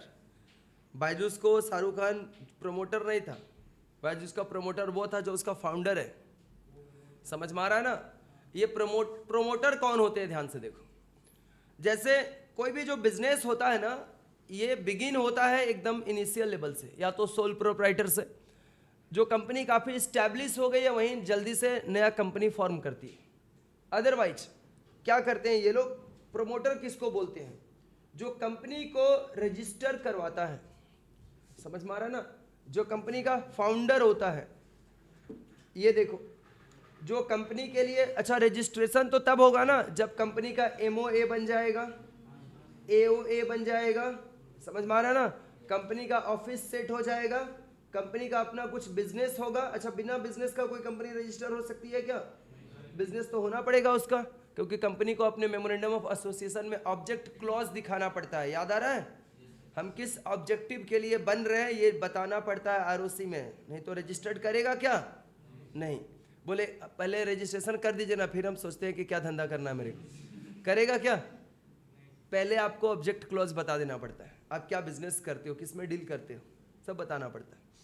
तो ये ऐसा पर्सन जो कंपनी का फर्स्ट डायरेक्टर बनता है, जो कंपनी को प्रमोट करता है, वो फ्री में तो कर नहीं रहा है। जैसे अडानी जी है, अडानी जी का नाम आपने सुना ही होगा। तो अडानी का जो बिजनेस है बहुत छोटा लेवल से शुरुआत हुआ है, समझ मारा ना। अडानी जी बहुत पढ़े लिखे नहीं है, 10-12 तक ज़्यादा से ज़्यादा पढ़ाई किए होंगे, और बाद में डिग्री वगैरह खरीदे होंगे, वो अलग बात है। लेकिन ऑफिशियली वो पढ़ाई, वो खुद बोलेंगे भैया मैं 9-10 तक पढ़ाई किया हूँ। और बिजनेस समझ रहे हो ना कितना बड़ा है। तुम लोग सीएससी में बन के उधर हायर किया जाएगा, और एक दो नहीं बहुत लोगों को हायर कर सकता है वो, इतना कैपेसिटी है कि, समझ मारा ना। और आने वाले समय में और बढ़ेगा। बिजनेस अलग गेम है। तो ये प्रमोटर हुए अडानी ग्रुप का। अडानी ग्रुप के अंदर बहुत सारी कंपनी आती है, बहुत सारी कंपनी है, लेकिन अडानी जो पूरा ग्रुप है उसका फाउंडर कौन है? जैसे अडानी पोर्ट्स है, अडानी पोर्ट्स एक कंपनी है, तो अडानी पोर्ट्स का फाउंडर कौन है? गौतम अडानी। इन्होंने इस कंपनी को फॉर्म किया, इसका बिजनेस क्या होगा इन्होंने बनाया। तो इस कंपनी का ज़्यादा से ज़्यादा शेयर किसके पास है? गौतम अडानी के पास है। रिलायंस का ज़्यादा से ज़्यादा शेयर किसके पास है? मुकेश अंबानी। तो ये लोग प्रमोटर बोले जाते हैं। और ये लोग क्या करते हैं ना कि ये पहले शेयर ले लेते हैं, issue of shares to the promoter without any consideration. ये कुछ भी कंपनी को नहीं देते हैं, बात समझ में आ रहा है ना, लेकिन कंपनी से ये लोग अपना शेयर ले लेते हैं। क्लियर है? इसका एंट्री क्या होगा?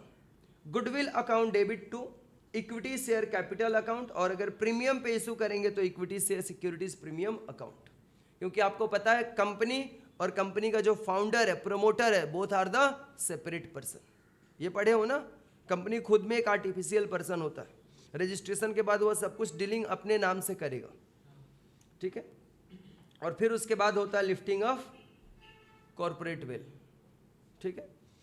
इसके बाद ये भी पढ़ाया हूँ, एग्जाम्स लेने वाला हूँ, उसमें ये क्वेश्चन कंपल्सरली आएगा एकदम, ठीक है। एक क्वेश्चन तो बता भी दिया मैं। Issue of shares against deferred revenue expenditure such as preliminary expenses. Preliminary expenses का मतलब होता है कंपनी के फॉर्मेशन से पहले, कंपनी के फॉर्मेशन से पहले किया गया खर्च। हिंदी में लिख दिया तो समझ में आ रहा है ना। प्रिलिमिनरी एक्सपेंसेस का मतलब क्या होता है? कंपनी के फॉर्मेशन से पहले किया गया एक्सपेंसेस। जैसे कंपनी के लिए एमओए बनाना, कंपनी के लिए article of association banana, ROC को फी पेमेंट करना, लॉयर्स को फी पेमेंट करना, चार्टर्ड अकाउंटेंट को फी पेमेंट करना, जो लोग भी कंपनी के फॉर्मेशन में शामिल होंगे। तो ये सारे खर्चे जो लगते हैं ना, इसको बोलते हैं प्रिलिमिनरी एक्सपेंसेस। प्रिलिमिनरी एक्सपेंसेस के लिए या ब्रोकरेज या अंडरराइटिंग कमीशन किसको देते हैं? अंडरराइटर्स को। कंपनी की हालत तो इतनी खराब है कि अंडरराइटर्स तक को बोल दिया कि तुम मेरा शेयर बिकवा दे, और तेरे को बदले में मैं जो कमीशन दूंगा ना, उस कमीशन के बदले मैं कैश नहीं दूंगा, मेरे कंपनी का शेयर तू भी रख लेना। समझ में आ रहा है ना? मतलब कंपनी अपना शेयर उसको शेयर ही दे रही है, कैश नहीं दे पा रही है। तो ऐसे समय में एंट्री क्या करता है company? Deferred revenue expenditure account debit to deferred revenue expenditure account debit to equity share capital account. Clear है? ये एंट्री पास करते हैं हम लोग। इसके बाद से देखो यहां पर आप लोगों का एक चैप्टर पढ़ाई करना है, debenture, issue and redemption of debenture. Syllabus में चेक कर लेना, तुम लोगों को पढ़ा चुका हूं redemption of debenture, issue of debenture, तुम लोगों को पढ़ना है issue and redemption of debenture. तो कंपनी क्या करती है ना, जब अपने डिबेंचर्स को या प्रेफरेंस शेयर्स को रिडीम करने का टाइम होता है, मतलब रिडीम करने का मतलब होता है रीपेमेंट करना। जैसे मान लो मैं कंपनी हूं, मैंने अपना अजय को डिबेंचर इशू किया था, 5 साल का समय पूरा हो गया, अब डिवेंचर का मनी उसको चुका करके और मैं अपना डिवेंचर सर्टिफिकेट वापस ले लूँगा। रिडीम करने का जैसे टाइम आया तो मैंने उसको ये ऑफर दिया कि तुम क्या अपना डिवेंचर को हमारे कंपनी के शेयर में कन्वर्ट करना चाहते हो। ऐसा अगर वो कर लेगा तो हमें कैश नहीं देना पड़ेगा उसको, बस क्या हो जाएगा, डिवेंचर से वह क्या बन जाएगा, इक्विटी शेयर होल्डर बन जाएगा। तो कंपनी अपने डिवेंचर या प्रेफरेंस शेयर को इक्विटी शेयर में कन्वर्ट कराती है, तब क्या जर्नल एंट्री पास होता है, debenture account debit to debenture holder account. अगर प्रेफरेंस शेयर रहेगा तो लिखेंगे preference share capital account debit to preference share holder account. अगर डिवेंचर को कन्वर्ट करेंगे तो एंट्री लिखेंगे debenture account debit to debenture holder account. अगर प्रेफरेंस शेयर को कन्वर्ट करेंगे तो एंट्री क्या लिखेंगे, preference share capital account debit to preference share holder account. और फिर दूसरा एंट्री क्या करेंगे, प्रेफरेंस शेयर होल्डर, मतलब यहां पे जो क्रेडिट में रहता है वही डेबिट में आ जाता है, और टू लिख देते हैं इक्विटी शेयर कैपिटल अकाउंट या प्रेफरेंस शेयर कैपिटल अकाउंट। ये एंट्री पास होता है। ये तो था लंप सम के लिए, ठीक है। और अब हम लोग पढ़ेंगे issue of share to the public in cash in installment. Installment वाला में first call, second call, final call ये सब आएगा। यहाँ पर एप्लीकेशन मनी जब रिसीव्ड करेंगे तो जर्नल एंट्री क्या हो जाएगा, bank account debit to equity share application account, वही वाला एंट्री है। फिर जब एप्लीकेशन के मनी को ट्रांसफर करेंगे तब क्या हो जाएगा, equity share application account debit to share capital account. कहाँ ट्रांसफर करते हैं, शेयर कैपिटल में ट्रांसफर करते हैं, तो हम लोग लिखेंगे equity share capital account, equity share application account debit to equity share capital account. इसके जस्ट बाद ये एंट्री पास करना कंपलसरी है। ये एग्जाम में नहीं भी बोला हुआ रहेगा कि ये एंट्री आपको पास करना ही पड़ेगा, लेकिन आपको ये इम्प्लाइडली आपको समझना है कि जैसे ही हमारे पास एप्लीकेशन का मनी आएगा, एप्लीकेशन के मनी को इमीडिएटली हम कहाँ पे ट्रांसफर कर देंगे, शेयर कैपिटल में ट्रांसफर कर देंगे। इमीडिएटली ट्रांसफर करना होगा, क्या करेंगे, इमीडिएटली ट्रांसफर करेंगे equity share application account debit to equity share capital account लिख करके, ठीक है। फिर अगर मान लो कंपनी अपना शेयर्स नहीं दे पाया, ऐसा होगा ना कि किसी कारण से अगर ओवर एप्लीकेशन आ गया, मेरे पास शेयर बेचने के लिए सिर्फ 10,000 थे इशू करने के लिए, और मेरे पास एप्लीकेशन आ गया 15,000 शेयर्स का, तो कंपनी क्या करेगा, 5,000 शेयर्स अगर कंपनी प्रो राटा नहीं करना चाहता, प्रो राटा क्या होता है थोड़ी देर में आ रहा हूं मैं उसके ऊपर भी, आज ही सारा समझाना है, बेसिक सारा आज समझा देंगे। जब अगले क्लास में हम लोग स्टार्ट करेंगे तो ओनली क्या करेंगे, प्रॉब्लम सम्स, ठीक है। अच्छा, इस चैप्टर को छोड़ने के बारे में नहीं सोचना, इसलिए भी है ना कि सभी जर्नल एंट्रीज के ऊपर मार्क्स होता है। मेरी बात समझ में आ रही है ना। अगर मान लो 10 जर्नल एंट्री इसमें करना है, आपने 6 सही किया, लास्ट का 4 आपका गलती हो गया, तो 6 पे तो मार्क्स मिलेगा 6 जर्नल्स के ऊपर, लेकिन आप पूरा ही इस चैप्टर को छोड़ के जाते हो। अब पहला एंट्री सभी बच्चे को याद रहता है, बोलो 2 एंट्री खड़ा होकर के तुम, कैलाश बोलो। अच्छा,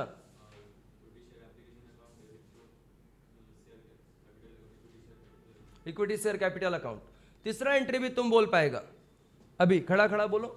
अगर मान लो कंपनी के पास एप्लीकेशन जो आया और एप्लीकेशन का मनी कंपनी क्या चाहता है कि रिफंड कर देगा, मतलब नहीं रखेगा, तो एंट्री क्या होगा, पहला वाला जो एंट्री बोले हो ना, सुनो ना, पहला वाला जो एंट्री बोले हो ना उसी को उल्टा कर दो, जो डेबिट में था उसको क्रेडिट में, जो क्रेडिट में था उसको डेबिट में, तो एंट्री क्या हो जाएगा, equity share application account debit to bank account, refund कर दिया तुम्हारा पैसा, जाओ बैठो, मतलब जाओ मत, ठीक।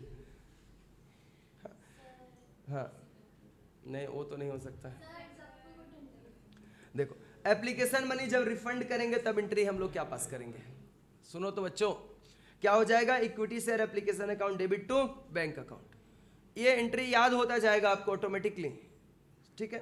अच्छा, इसके बाद कंपनी क्या करती है ना, कुछ जैसे मान लो excess application money is adjusted against share allotment.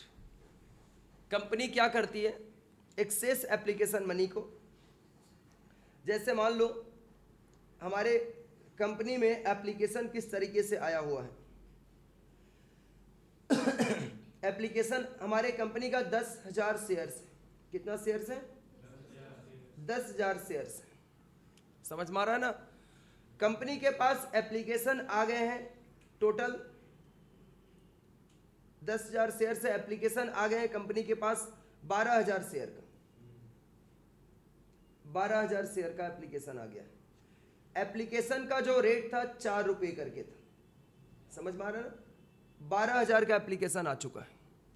Company क्या किया ना, 10,000 शेयर्स ही 12,000 लोगों में बांट दिया। कैसे? कंपनी ऐसे बांट सकता है, 10,000 शेयर ही 12,000 लोगों में बांट दिया। 6:5 का प्रोराटा कर दिया। क्या कर दिया? प्रोराटा। प्रोपरेटा नहीं होता, प्रोराटा होता है। ठीक है ना? प्रोराटा। कैसे ये कंपनी ने किया प्रोराटा अलॉटमेंट? 6:5। मतलब कंपनी ने बोला कि जिन लोगों ने 6 शेयर के लिए अप्लाई किया है उसको 5 शेयर देंगे। समझ में आ रहा है ना? मतलब सभी शेयर होल्डर्स को अपने साथ रोक लेना। फिर बोलेगा ये शेयर होल्डर की हमने तो 6 शेयर का एप्लीकेशन मनी भेजा था, 6 × 10 रुपया करके, 4 रुपया करके 24 रुपया, लेकिन आपने हमें शेयर दिया 5 शेयर आपने हमें दिया 4 रुपया करके 20 रुपये का। 4 रुपया हमारा कहाँ गया? 4 रुपया मेरे दीजिए। तो कंपनी बोलेगा नहीं देंगे, अब मेरे पास रखा हुआ है तेरा पैसा, ये हम क्या करेंगे, जब अलॉटमेंट की बारी आएगी ना उस समय ये 4 रुपया तेरा हम एडजस्ट कर देंगे। बात समझ में आ रही है ना? जैसे ये 10,000 शेयर कंपनी इशू किया, प्रोराटा कर दिया, 12,000 का किसी का एप्लीकेशन मनी रिफंड नहीं किया, पूरा 12,000 लोगों को रोक के रख लिया। बोला कि एक एक शेयर कम देंगे, लेकिन शेयर देंगे सबको। समझ में आ रहा है ना? तो कंपनी के पास कितना एक्सेस एप्लीकेशन मनी रह गया? 2,000 शेयर का 4 रुपया करके 8,000 रुपया। अब कंपनी अलॉटमेंट के समय इस 8,000 रुपया को क्या करेगा? एडजस्ट करेगा। Excess application money adjusted against allotment, तो एंट्री पास करेगा। इक्विटी शेयर एप्लीकेशन, क्योंकि ये जो एक्सेस पैसा आता है कब आता है? एप्लीकेशन के समय। तो एंट्री पास करके अगर वह अलॉटमेंट के टाइम पे एडजस्ट करने के लिए कंपनी अगर पैसा को रख लेगा, मनी को रख लेगा, तो एंट्री क्या पास करेगा? Equity share application account debit to equity share allotment account. समझ में आ रहा है ना? एंट्री पास करके अपने पास रख लेगा, और जब अलॉटमेंट की बारी आएगी तब कैसे एडजस्ट करेगा? यहां पे देखो, अलॉटमेंट की बारी आएगी तब कैसे एडजस्ट करेगा। देखो ध्यान से बच्चों, पहले कंपनी ना ड्यू करता है शेयर होल्डर्स के ऊपर। ड्यू करता है मतलब सभी शेयर होल्डर्स से पैसा मांगा जाता है। क्लियर है मेरी बात ना? ड्यू करेगा। अच्छा सर, जो लोगों ने दे दिया उनसे भी मांगा जाएगा? सभी लोगों से मांगा जाएगा। ड्यू सबके ऊपर होता है, लेकिन रिसीव सभी से एडजस्ट करके होगा। मतलब ये जो उन लोगों ने 8,000 रुपया एक्सेस दिया है ना, इसका एडजस्टमेंट करके लिया जाएगा। ड्यू लेकिन फुल अमाउंट कर किया जाएगा ऑलवेज। तो अलॉटमेंट मनी जब ड्यू होगा तब एंट्री क्या पास करेंगे? Equity share allotment account debit to equity share capital account. और अगर प्रीमियम पे ड्यू होगा तब एंट्री क्या पास करेंगे? Equity share allotment account debit to equity share capital account to securities premium account. और 90% केसेस में एग्जाम्स में जो क्वेश्चंस आते हैं उसमें जो सिक्योरिटीज प्रीमियम होता है वह अलॉटमेंट के टाइम पे ही रहता है। समझ में आ रहा है? 90% क्वेश्चंस में ऐसा आपको देखने को मिलेगा।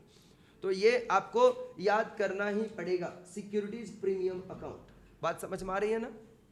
अच्छा, इसके बाद अब जब रिसीव करने की बारी आएगी, अलॉटमेंट मनी रिसीव करने का, जैसे मान लो अलॉटमेंट मनी कंपनी ने ये आपका total number of shares company कितना इशू किया है मार्केट में? 10,000। तो 10,000 का अलॉटमेंट का रेट मान लो 2 रुपया करके है। कितना रुपया? 10,000 × 2 20,000 रुपया होगा ना? कितना होगा? 20,000 रुपया। 20,000 रुपया कंपनी अलॉटमेंट के समय रिसीव करने वाला है। कितना रिसीव करने वाला है? 20,000 रिसीव करने वाला है। तो ड्यू करेगा तब एंट्री क्या पास करेगा? Equity share allotment account debit to equity share capital account 20,000। लेकिन रिसीव करते वक्त एंट्री क्या पास करेगा? Bank account debit to equity share allotment account. यही डेबिट में जो यहाँ पे डेबिट में लिखा गया है ना बच्चों, ड्यू के टाइम पे ध्यान से देखो, ड्यू के टाइम पे जो इक्विटी शेयर अलॉटमेंट लिखा गया है ना, रिसीव के समय बैंक अकाउंट डेबिट हो जाता है, क्योंकि पैसा आएगा तो बैंक अकाउंट डेबिट करेगा, और यही इक्विटी शेयर अलॉटमेंट कहाँ पे चला जाता है? क्रेडिट में। तो उस समय रिसीव के समय सिर्फ कितना लिखेगा, 20,000 की 12,000?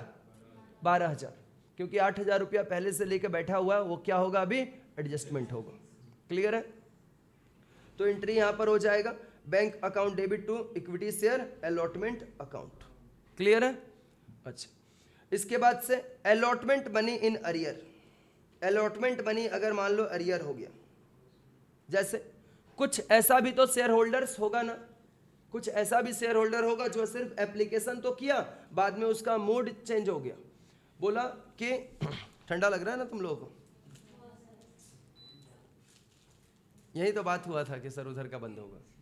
ठीक, अलॉटमेंट वो तो खराब हो जाता चालू होने के बाद। देखो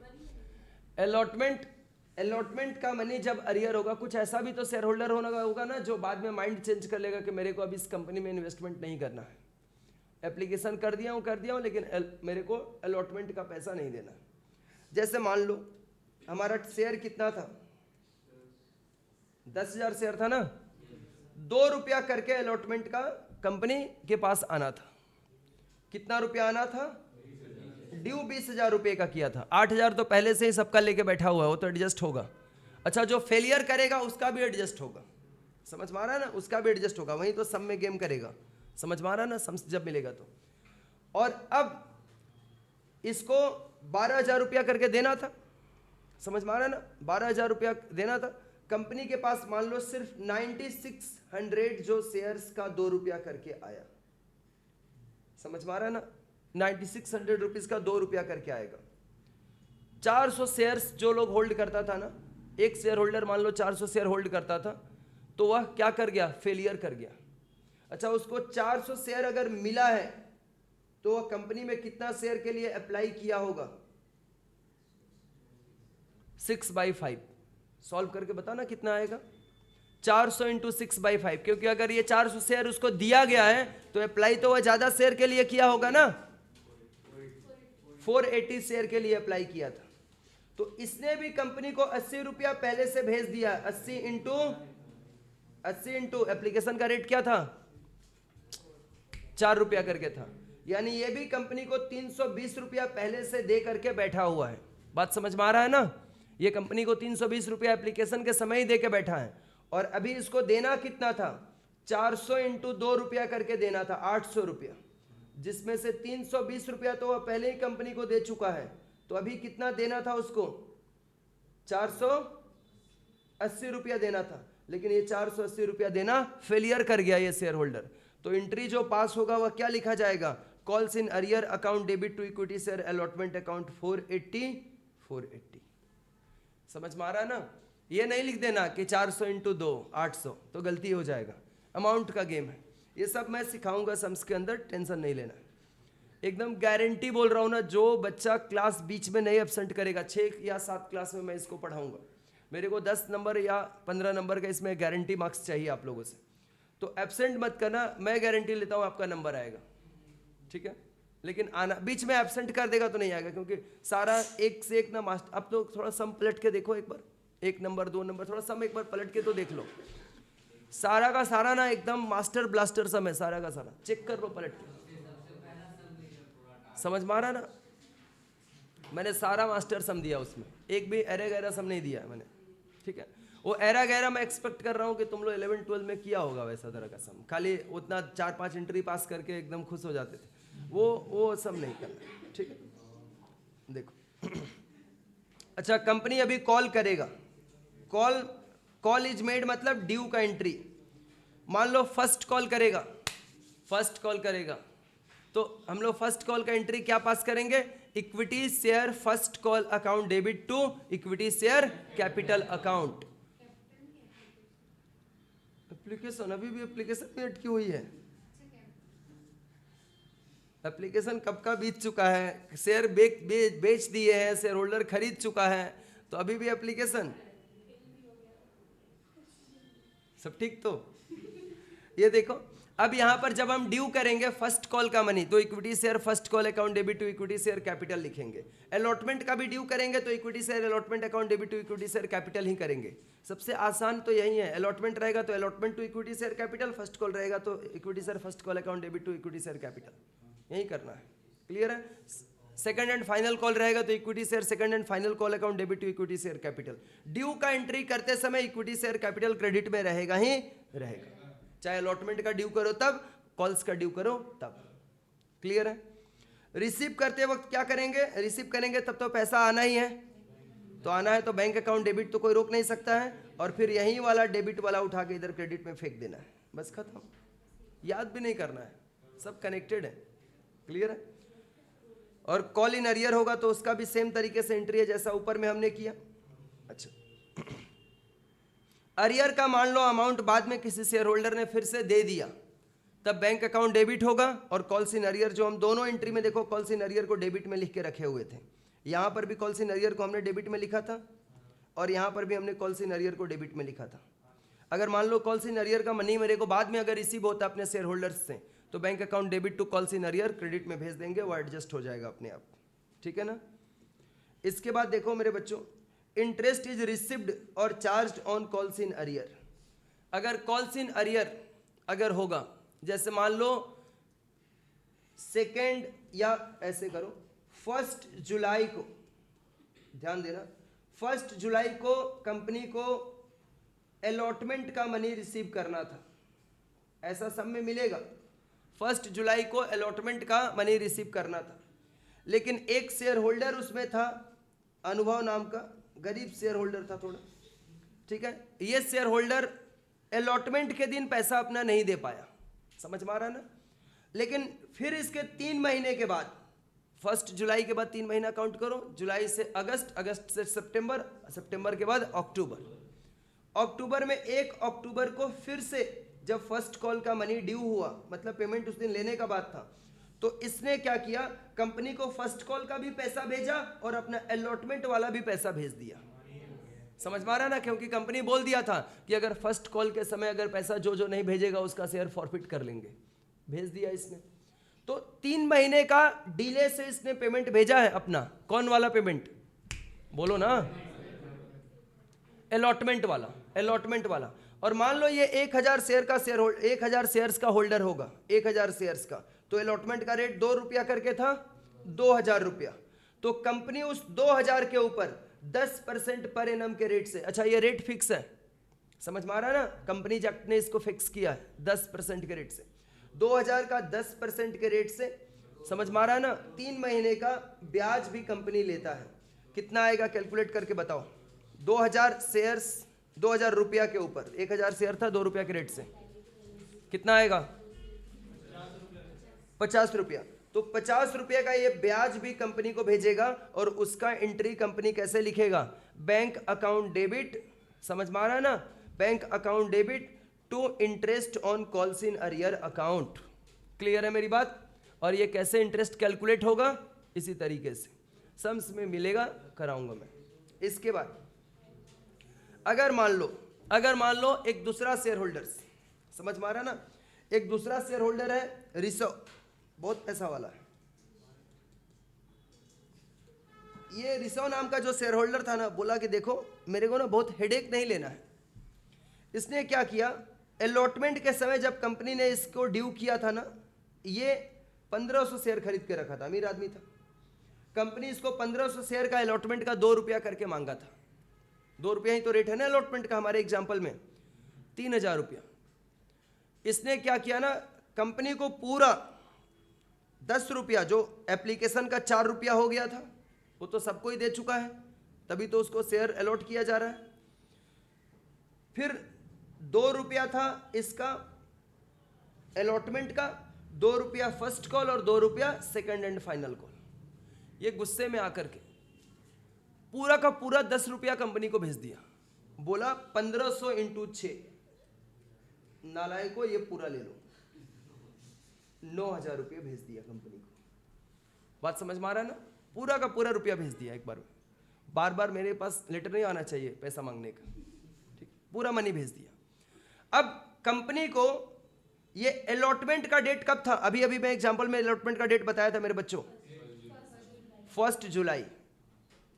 ध्यान से सुनना ना एक बार, 1 जुलाई को अलॉटमेंट का डेट था। कैसे इंटरेस्ट कैलकुलेट होता है ये यहीं पे मैं समझा रहा हूं आप लोगों को। 1 जुलाई अलॉटमेंट का डेट था। और इसने 1500 इंटू 2 रुपया करके 1500 इंटू 2 रुपया करके फर्स्ट कॉल का रुपया दिख रहा है यहाँ पर 3000 रुपया इसने एडवांस में 1 जुलाई को भेज दिया, लेकिन कंपनी ये मांगता कब? 1 अक्टूबर को मांगता। आकाश समझ रहे हो? 1 अक्टूबर को मांगता। 3 महीना पहले इसने कंपनी को एडवांस भेज दिया। समझ में आ रहा है ना? तो कंपनी इसको उल्टा में ब्याज देगा। समझ में आ रहा है ना? इसको कंपनी उल्टा में इंटरेस्ट पे करेगा at the rate of 12% per annum.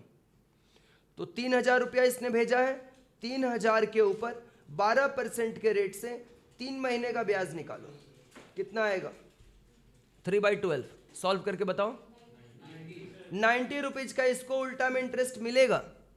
अच्छा, ये वाला मनी जो है ना 1 दिसंबर को ड्यू होने वाला था फाइनल कॉल का, 1 अक्टूबर के बाद 1 दिसंबर, उसको उसने 1 जुलाई को भेज दिया था। 1 जुलाई से 1 दिसंबर कितना महीना होता है? 5 महीना। 5 महीना 5 महीना पहले उसने फाइनल कॉल का पैसा भेज दिया था, तो फाइनल कॉल वाले के ऊपर 5 महीने का उसको ब्याज मिलेगा। समझ में आ रहा है ना? तो total interest on calls in advance account debit, company अपने बुक में लिखेगा interest on calls in advance account debit to bank account. Company इस बार दे रहा है ना, तो टू बैंक अकाउंट लिखेगा। इस बार देगा, कंपनी चुकाएगा इसको। और उसका रेट क्या है? 12% पर एनम। समझ में आ रहा है ना? अच्छा, अब आ जाओ फॉरफीचर वाले एंट्री पे बच्चों। शेयर्स आर फॉरफिटेड, यहीं से तो प्रॉब्लम शुरू होता है। यहां तक तो सभी लोगों का क्लियर है, यहां तक सबका क्लियर है ना? कोई डाउट नहीं है। इसके बाद और भी चीजें बहुत आसान है, ठीक है? अभी मैं आपको समझाता हूं। शेयर्स आर फॉरफिटेड, जैसे मैंने अभी थोड़ी देर पहले एक एग्जांपल दिया था, ठीक है? आकाश क्लास में है ना? निकल चुका है तो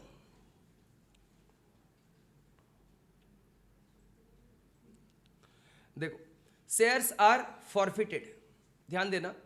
अभी मैंने थोड़ी देर पहले एक एग्जांपल दिया था उस अनुभव वाले केस में कि अगर फर्स्ट कॉल तक तुम पैसा नहीं दे दोगे तो तुम्हारा शेयर क्या हो जाएगा?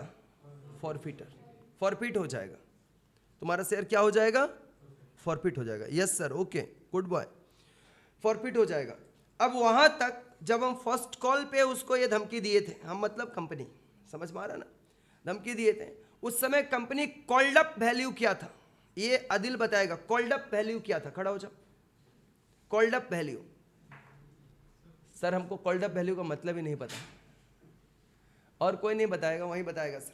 बोलो, बाकी लोग सोचो, ऐसे उसको देख देख के ऐसे मुस्कुरा रहे हो जैसे कि कोई सेलिब्रिटी आ गया। अरे उसको सोच रहा है, उसको भी सोच रहे हैं, तो अपने भी सोच के रखो, क्या पता अगला क्वेश्चन आपसे हो जाए। बोलो भैया।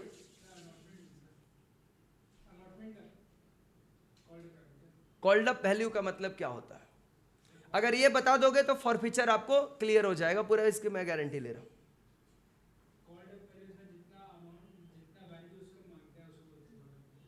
बिल्कुल सही।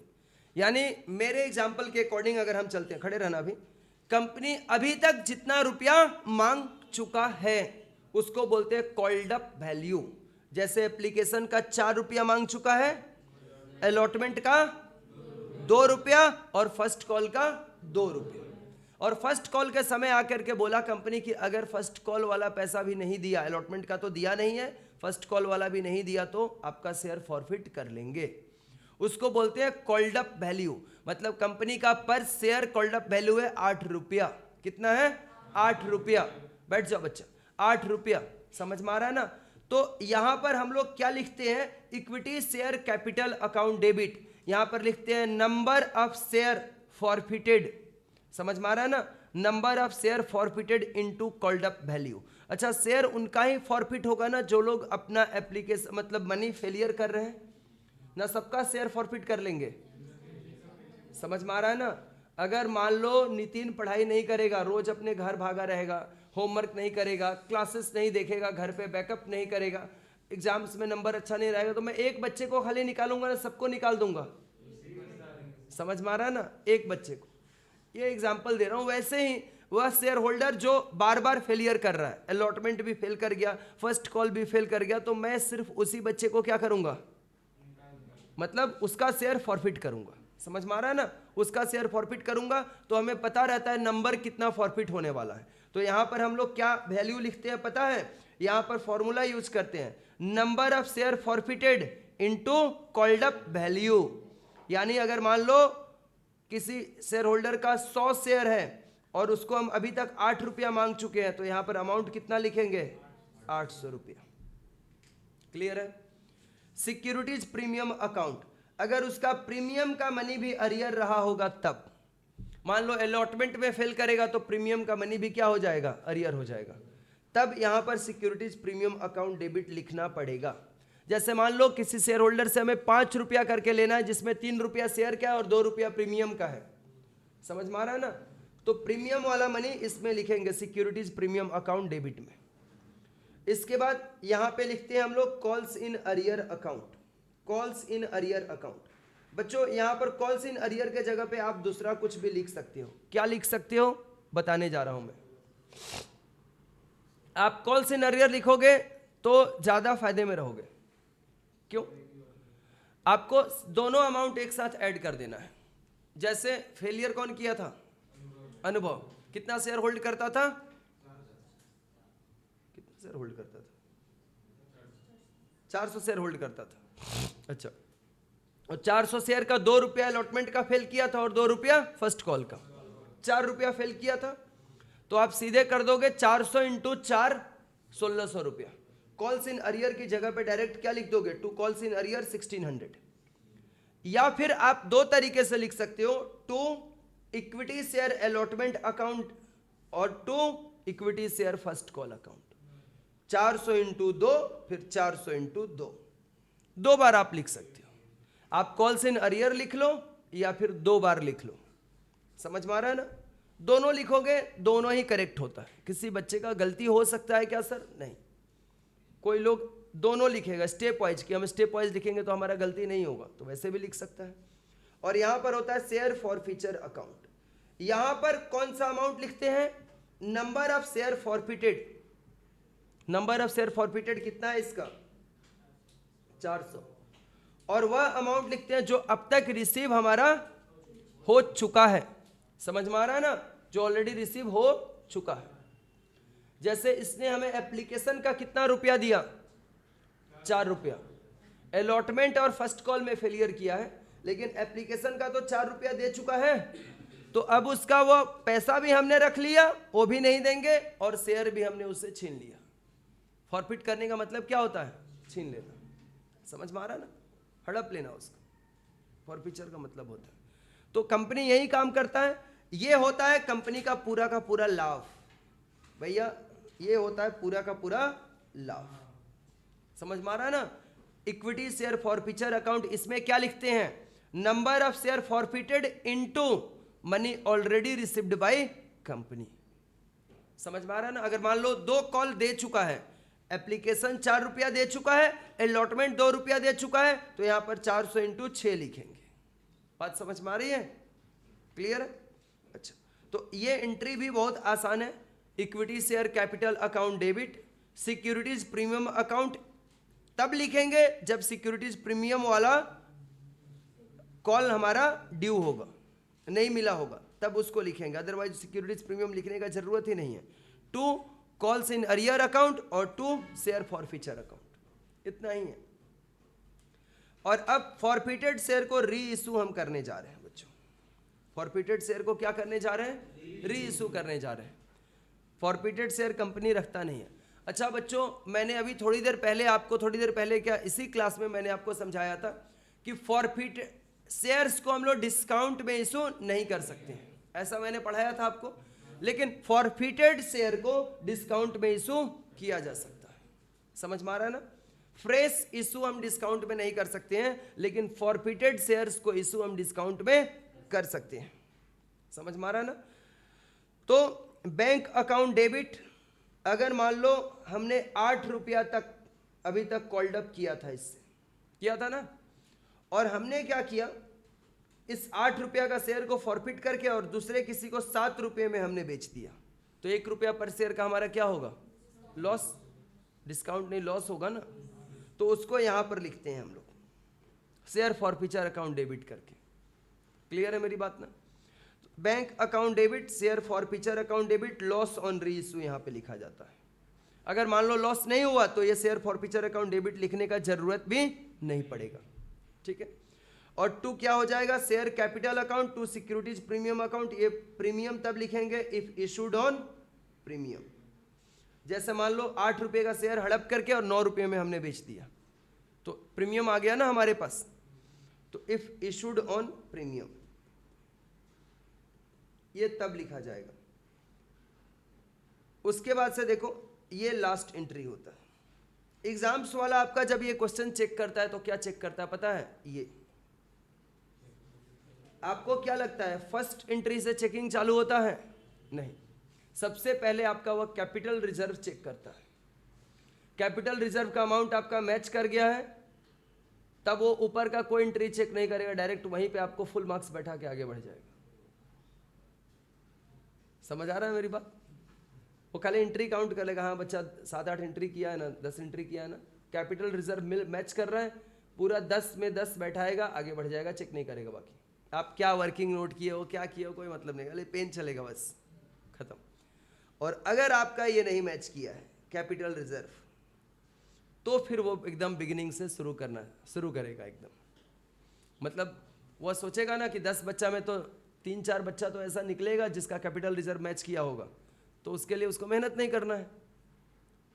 उनको भी फिक्स्ड अमाउंट मिलता है इंस्टीट्यूट की तरफ से कॉपी चेक करने के लिए, एक्सेस नहीं मिलता है। और जिसका अब कैपिटल रिजर्व नहीं मैच किया तो ऐसा नहीं कि फिर वो बोलेगा कि चलो इसको 4 नंबर दे के चले जाते ना, वो जाएगा शुरू में एकदम bank account debit to equity share application से फिर शुरू करेगा आपका चेक करना, फिर नंबर बैठाएगा। कॉपी बहुत अच्छे से चेक होता है, इसीलिए ये हालत है 15%, 18%, 20% रिजल्ट होता है। अगर कॉपी लूजली चेक होता, और बाकी कुछ और भी गेम है जो अभी नहीं बताऊंगा मैं ऑन कैमरा, बाद में बात होगा, ठीक है। देखो ये देखो, ये प्रॉफिट ऑन री इशू। अगर कंपनी री इशू करेगा, प्रॉफिट होगा, तो उसको share forfeiture to capital reserve में उसको ट्रांसफर कर देता है, उसको कैपिटल रिजर्व में ट्रांसफर कर दिया जाता है। इसके बाद ये सब एंट्रीज आप अंडरराइटिंग कमीशन का पेमेंट करेगा, ये सब तो आप पढ़ के आए हो, पिछले वाला में पढ़ाया हूँ, सेम एंट्री वैसे ही पास होता है इसका भी। अब आप लोग ये बैलेंस शीट देख लो। बैलेंस शीट हमें बनाने कभी कभी आएगा, इसके बाद डायरेक्ट हमारा बिगिन होता है प्रॉब्लम सम्स। समझ में आ रहा है ना, प्रॉब्लम सम्स। अगर अभी प्रॉब्लम सम स्टार्ट करेंगे तो पूरा का पूरा 1 घंटे का टाइम लगेगा, 1 आवर, जो कि हम लोग अगले क्लास में करेंगे, ठीक है। अच्छा देखो कुछ ऐसा भी, उसके बाद मैं आपके इंस्टीट्यूट का स्टडी मेट आप लोगों से मंगाऊंगा, और एक भी सम मैं नहीं बताऊंगा, पूरा का पूरा होमवर्क दूंगा मैं। सर अगर इंस्टीट्यूट का मेट का हम होमवर्क नहीं कर पाए तो ये सारे सम्स करने के बाद इम्पॉसिबल है कि आप उसको नहीं कर पाओगे, आराम से कर पाओगे। इसमें एक भी नॉर्मल सम हमने रखा ही नहीं है, देखो ना सारा का, तुम लोग एक बार पढ़ के आना क्वेश्चंस को, समझ में आ रहा है ना। इसमें से भी होमवर्क दूंगा, आज यहीं पे रहने दो, फिर हम लोग ये वाला क्लास कब करेंगे, फ्राइडे को, समझ में आ रहा है ना, फ्राइडे को। थैंक यू बच्चों।